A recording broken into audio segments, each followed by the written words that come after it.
world of the universe.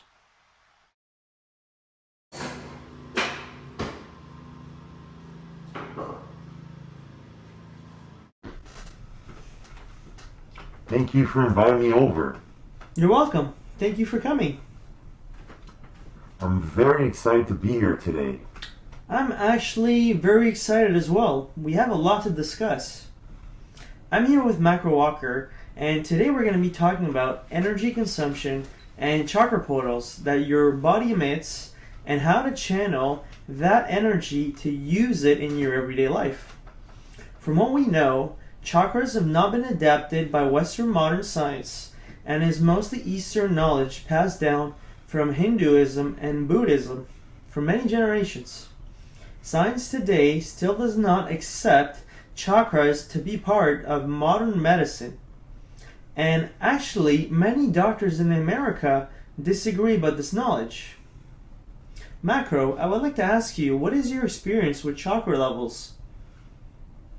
A few years ago, I was actually hospitalized for having psychosis.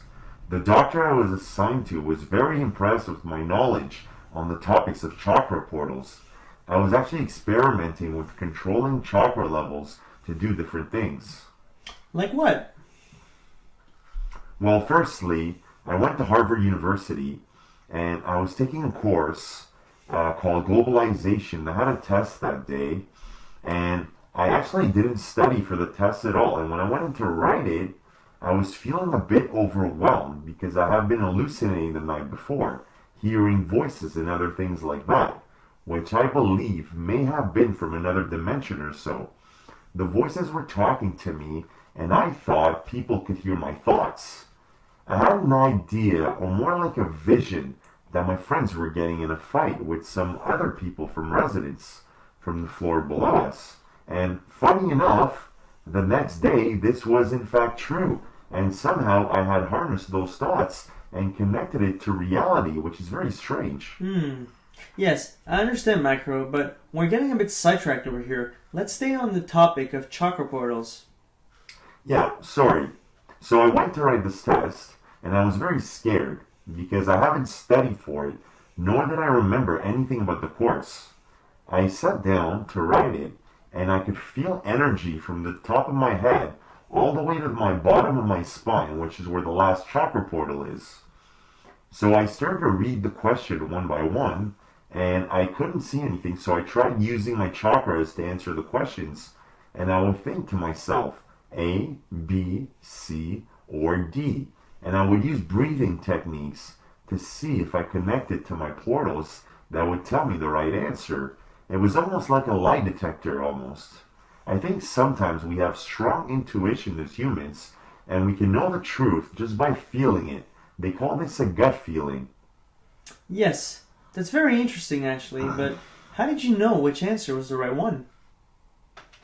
So I just focused on one question at a time, and I focused at it, and I think to myself, A, B, C, or D. And by looking at each of one, my stomach would respond by telling me which letter I was indeed looking at and what the answer was. So if I had a gut feeling for B when I would look at it, my stomach would respond by twitching. And it was kind of strange. Wow, that's pretty unbelievable that you can tell an answer just by looking at it. The craziest part is that I got a 65% on that test. I mean, it's not an 80 or anything, but it surprised me that it actually worked. And if you think about a random person answering any of those questions on the test, he would only have a 25% chance. I don't know if that's considered as part of using your chakras though, but it is strange that you're saying we have a lie detector in our own body? Yes, it's because we are all channeling energy from the universe. We can be wrong because we have negative energy as well. The Christians call this angels and demons, I guess. There's been other times where I've used my chakra, but not in the sense to answer a question, but more to see if I can use it to run on water or something specific like that. Can you give us more detail? Yes, it was winter and I was up in Canada and I was walking on a field of crops And you know when the snow is thick and the surface on top is hard, you can kind of feel it sink in when you put your foot down. Yes, I do know what you're talking about. So I was running on this field and I could feel each step going in the snow, and I thought to myself, what if I try to walk on it with a bit of speed? Maybe it won't sink in like that. And I started to run and I could feel each step going in the snow. And then I realized I wasn't centering my body in the kind of way I wanted to. I mean, I knew about chakra manipulation, but I hadn't experienced much at that time. So I tried again, but this time I pushed energy with my feet, and guess what happened? I started to run on the snow, and I was hardly leaving an imprint. And this wasn't just because I was running fast, because I've done this before, but because I was releasing that energy to my feet, that I was able to run on the snow without leaving an imprint. Wow, that's really fascinating. So, how do you release your chakra energy? You have to push, almost like sending a pulse to your body. Very similar to going in the bathroom, but you're pushing with your mind. Does that make sense? So, you're releasing by pushing, almost like you were lifting an object, but with your mind. Is that right? Exactly. What intrigues me is, how do people tap into that? Is there really a limit to what the human can accomplish? Well, think of people who know karate and break stone bricks or wooden planks. They train all their lives and use that energy by pushing it and placing it in their hand, by releasing it in one blow. If you think about it, we only use 10% of our brain, the typical human being. So, by focusing your energy, you may be able to use your chakras to release energy, just like karate, by using it from your brain. The human really has unlimited possibilities.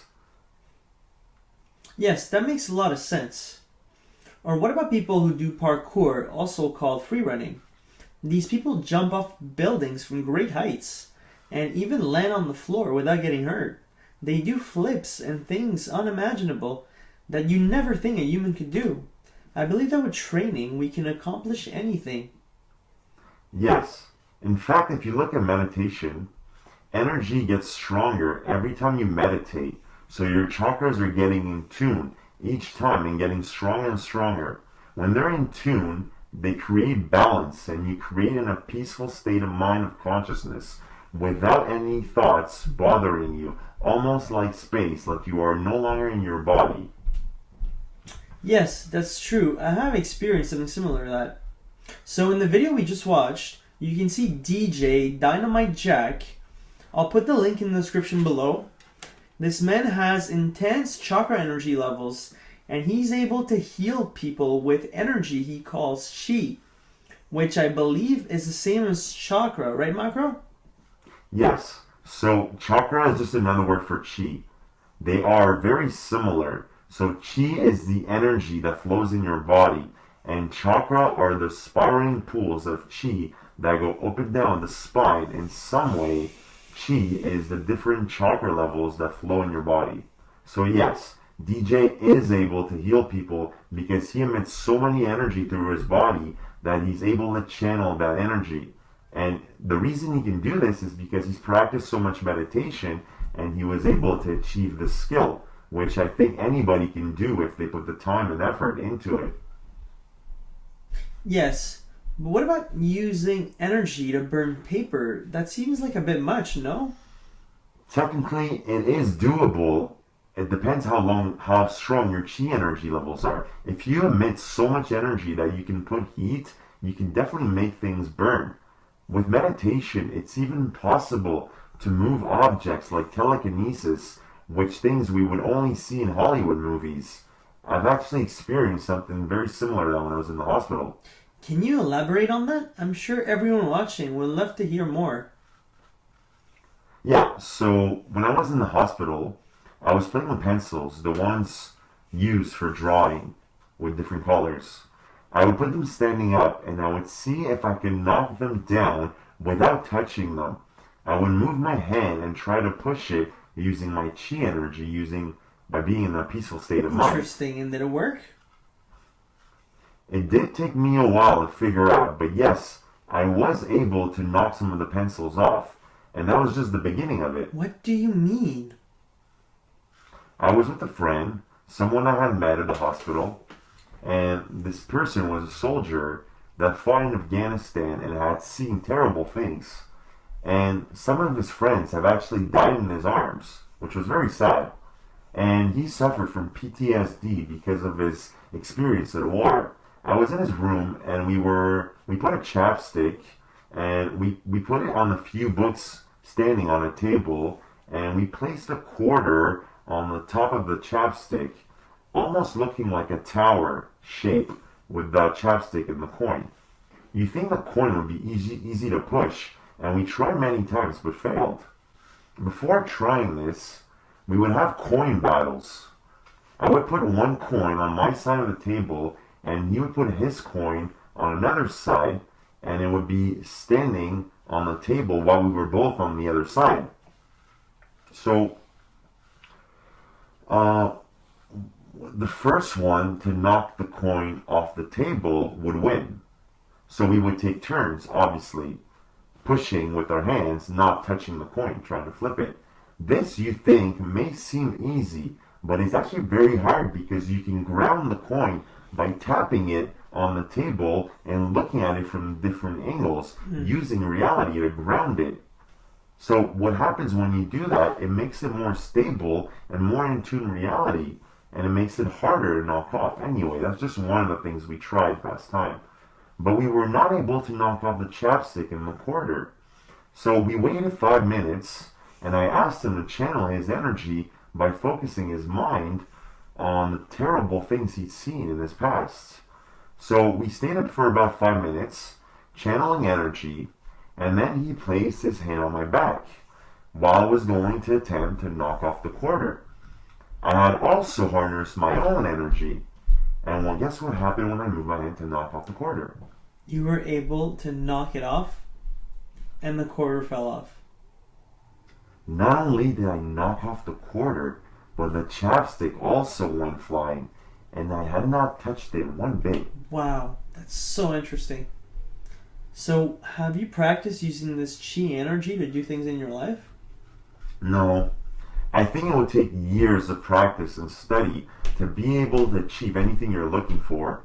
I mean, you could dedicate your life to it, but I do think there are unlimited limits to what the human can actually accomplish. I mean, yeah. Yes, that sounds about right. But just like DJ, with a lot of practice, you can channel your own energy and use it for whatever you wish. Yes, there are a lot of things you can do using energy. I guess it would be similar to using it like people studying karate and using their chakras to break stone bricks or wooden planks. I mean, the human body is truly fascinating. In the description below, you can see Master Neil Hardy using his chi energy to break stone bricks. It seems like the stone breaks without him using too much force. What do you think, Macro? Yes, that's right. It seems like he's channeling the energy, and he's already pushed through the stone with his chi, so he doesn't need to put much more pressure into it. Just releasing that energy the right way will make it be able to break the brick. As you can see, he channels a lot of energy before he's ready to break the brick. Okay, thanks again, Macro, for coming on our show. This is our first episode. If you think you've gathered some interesting knowledge, please click the like button. And if you'd like to see more of these videos, subscribe to my channel since we'll be doing more of these. Don't forget to turn on the notification bell on. And I have the video of DJ, the meditation guru, who uses chakra and chi to heal people, as well as Master Neil Hardy breaking stones with his chi, below in the description. Until next time, thank you for watching.